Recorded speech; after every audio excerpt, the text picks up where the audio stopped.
What is up, guys? It's the Sound Alchemist, and I'm here with Gersh 1. And this time we're gonna get it right because this is for the greater.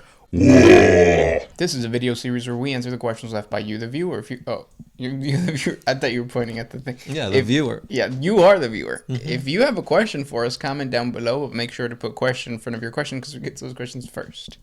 And that is what good old 676 Mitch did. How do the Death Guard recruit more Marines? Good question. The simplest way is by just corruption. Pox, Nurgle's pox, getting into them, infecting them. That is actually how the first Death Guard Marines got turned into Plague Marines. Their bodies just were so devastated by the virus that was... What was it? Nurgle's rot. That eventually they just said, you know what? Yeah, take me. Take me, Papa Nurgle. Grandpappy Nurgle. And boom. Boom. Just like that. Now, yeah. Yeah, that's pretty much it. And then, obviously, you have raids into real space where they steal neophytes, or they will steal from recruitment worlds of the Space Marines just to piss them off, the loyalists. But yeah, they have slaves in there. What is Mortarion's planet? What's it called?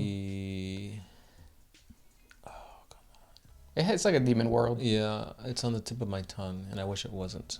It's got a foul taste. They have slaves there, or they have like tribes on that planet. So. Demon world, yeah.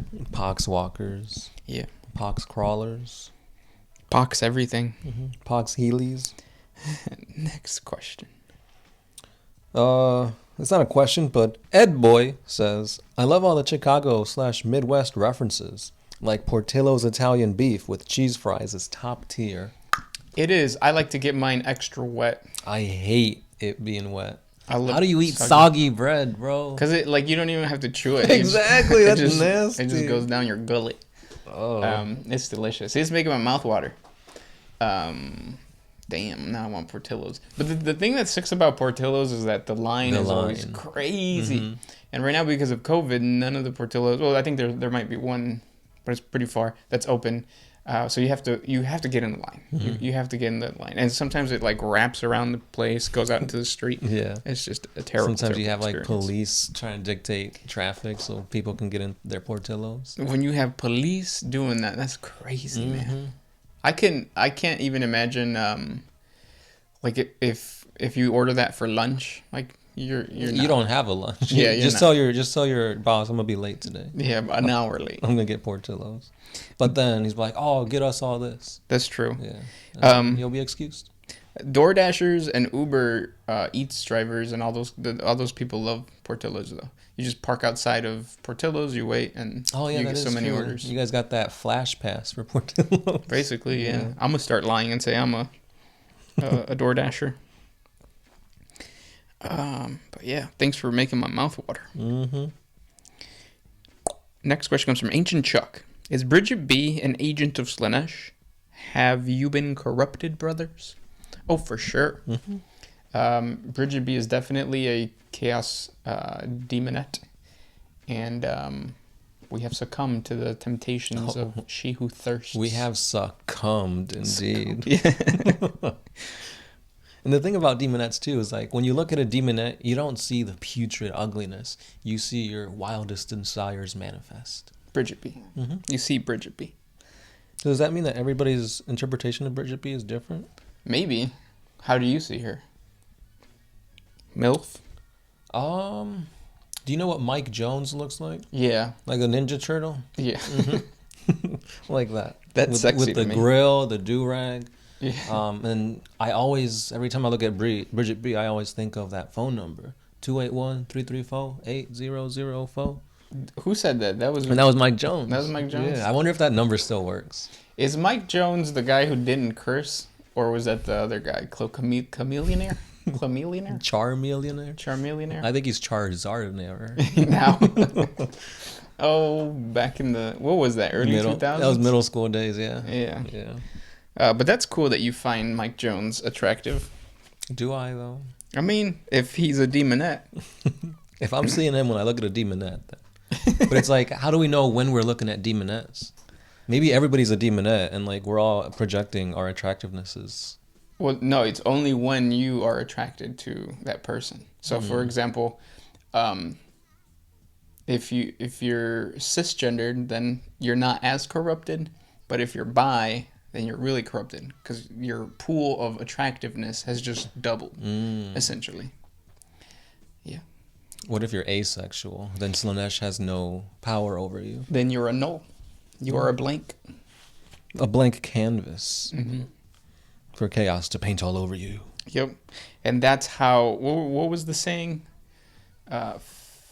Something like feminids or something like that. That's how they invaded. I don't know. Really? Is that what people say? Yeah, because remember back, like I think it was like a year or two ago, that was like a big thing going around within the 40K community where people were getting all butt hurt because GW was. Oh yeah, feminids and all that. Yeah. Wasn't PETA doing things around that time too? Yeah, I think it was just like trying to find something to yell at. Everybody wanted to do it. This question comes from Terry Newton. Do you think Rocket Raccoon is a Jakiro weaponsmith? I know he's not an orange orangutan, but still. Or was he created by a Jakiro weaponsmith? He speaks, so no. He could have been created by Jakiro weaponsmith because Rocket was like traumatized from being like that scientist like plaything. Yeah. I wonder what he did to Rocket, other than just torture him. But yeah, the common thing about a Jakiro weaponsmith is that they don't speak. They're really highly intelligent, but their communication skills are terrible. So they're the perfect war gamer, because that's what we are. We can't look at people in their eyes. We look down when someone talks to us. Yeah. We're awkward. Aren't we all? Next question. I just want before we get into that, I just want to say, like, since everything is so like internet focused, like school being all online and stuff, I wonder how that's going to affect people's like cognitive and social skills and stuff like that. It's detrimental to like friendships, even right now, depending on how risky you feel meeting people is, like person to person. It really destroys relationships, like friendships. Yeah. So it's going to be really bad. Maybe. Because if you're like friends with a friend and you don't see them throughout this whole COVID thing, they're going to be like strangers when you see them next. Yeah. And I think isolation like that is bad for everybody. And I mean, I've seen it with some friends where like they're just different. Yeah, I don't know. It's not going to be good though. Thanks, Nurgle. Yeah, thanks, Nurgle.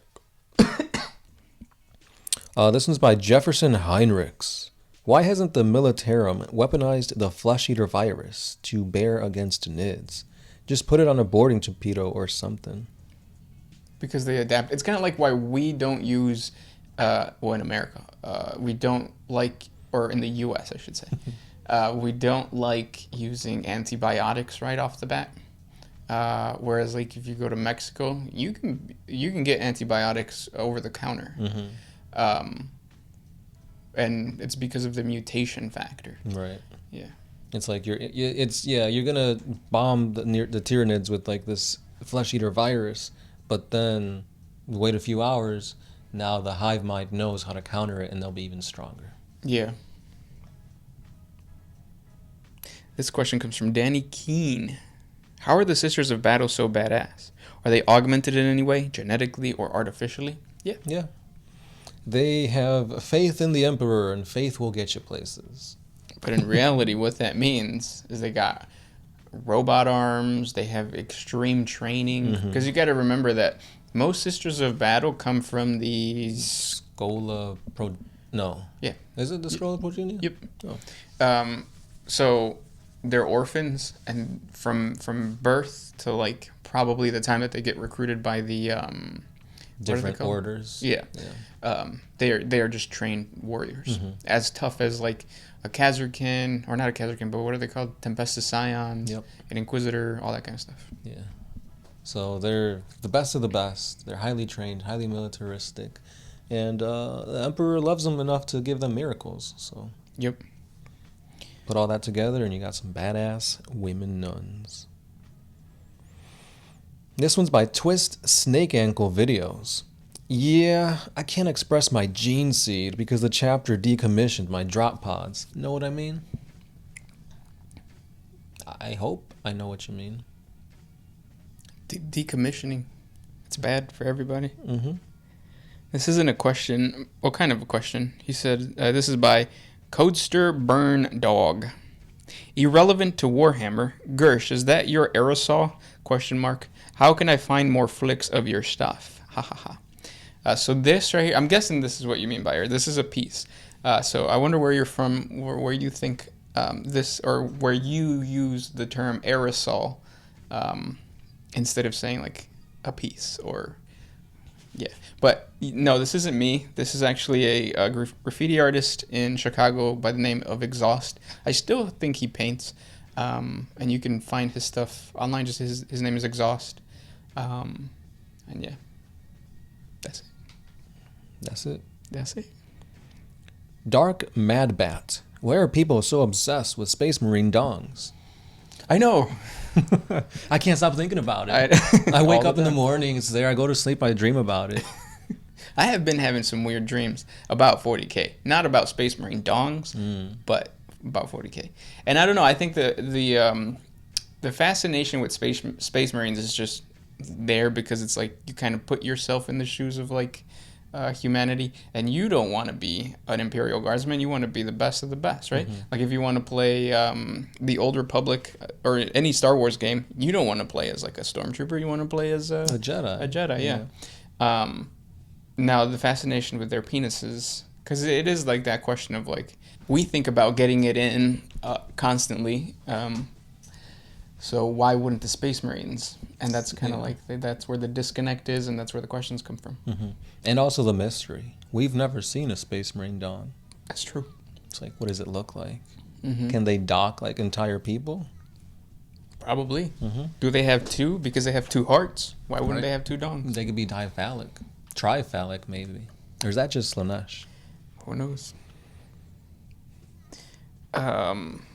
Next question. This one is by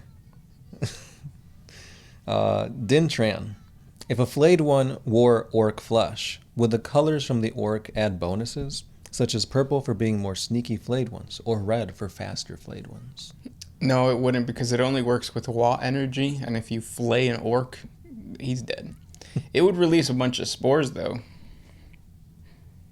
So you would start to see... That would be a really cool kit bash model, to just get like a Necron flayed one army. Or what are they called? Because there's a specific... well, they got the Flayer dynasty. virus. But there's a specific dynasty that's like all about that.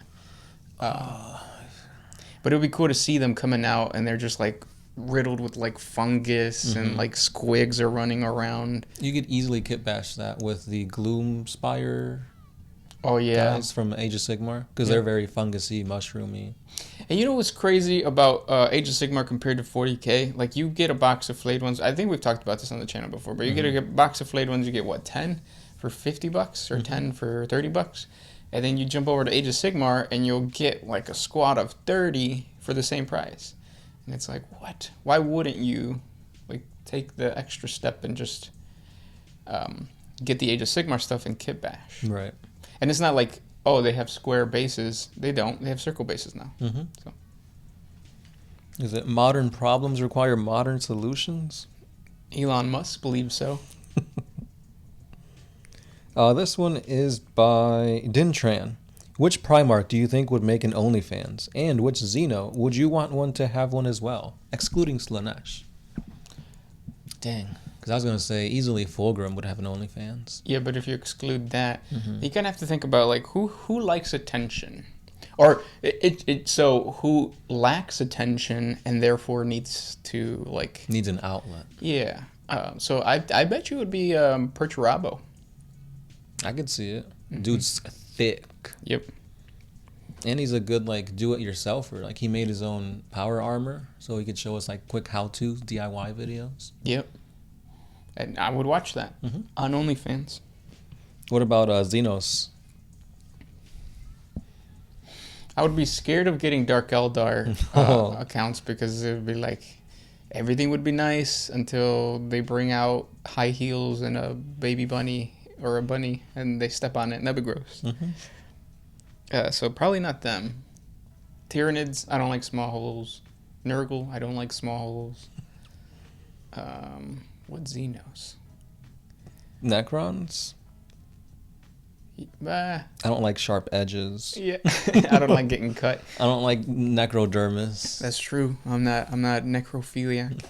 But so for sure, Tau. There you go, the Tau. I Because think the Tau and the Eldar are the safe choices. go on Google right now and search Tau cast photos, and you're gonna be flooded with stuff. Yeah. You're welcome. Next question. Jimmy McHugh. If GW is going to release a Primarch this edition, I would guess that a Demon Primarch would need to come out first. Which of the Loyalist Primarchs have the biggest beef with Angron and Fulgrim? That's a good question. Yeah.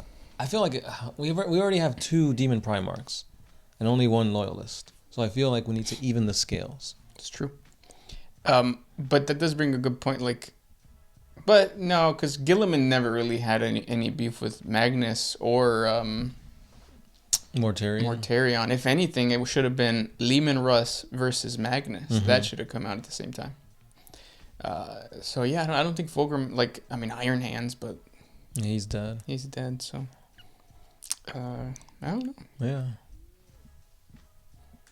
I first everybody was thinking it was gonna be the Lion, but I think since his sculpt just came out via Forge World, they don't want to impede on those sales by coming out with another the Lion in 40K. Yeah. So I think the safe bet would be Korax.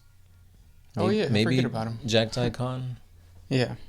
Because I feel like there's too much mystery, and they could do a whole lot surrounding Lorgar, so I don't think he'll come out next.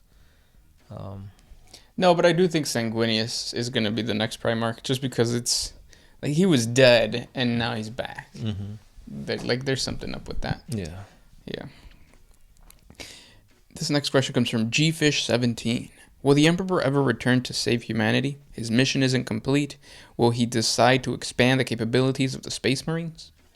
I don't think that they're going to come. I don't think that the Emperor is going to come back anytime soon. That doesn't mean that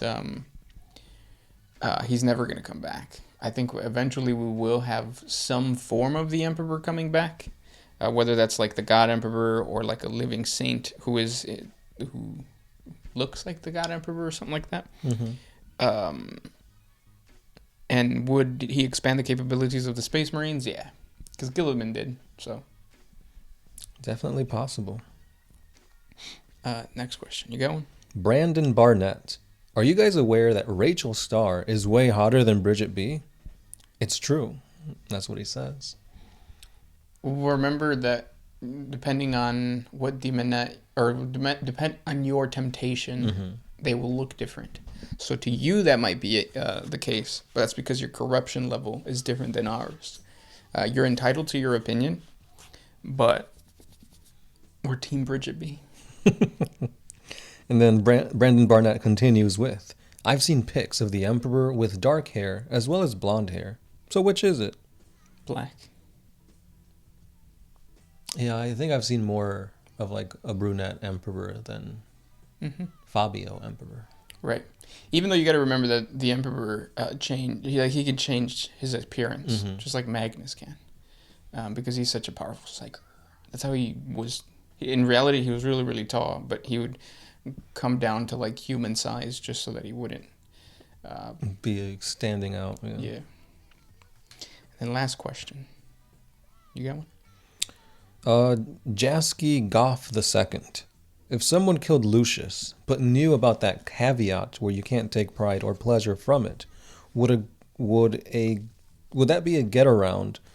And also, would you be able to off yourself so that Lucius has no living body to reanimate into?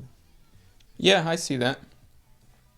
Yeah, a lot of people bring up the fact that you have to kill Lucius with a bombardment so that you don't know if you killed him or not, or you have to trap him, or it has to be a servitor or a robot in order to keep him dead for good. But I still feel like no matter who you are, as long as you're a living thing, if you kill something that's trying to kill you, you're going to gain something out of it. Yeah. Whether it's pleasure from knowing I didn't die, pleasure from knowing he tried killing me and I bested him, so I'm better. Like, there's no way to escape that. Right. So in a way, I don't think there's any way anybody cannot feel pride from doing that. That's true. Yeah. And if you do kill him, but then manage to kill yourself, I still think he'll come back. Yeah. Because you yourself would be dead, but then your body's still there, which Slaanesh can do some chaoticness and bring it back. For sure, yeah. Chaos gods are punks like that. Mm-hmm. And those were the questions for today. If you guys have more questions for us, please comment down below. Thank you guys so much for watching to the end, and we'll talk to you guys tomorrow. This has been The Sound Alchemist, Gershwan. and we are out. Oh, if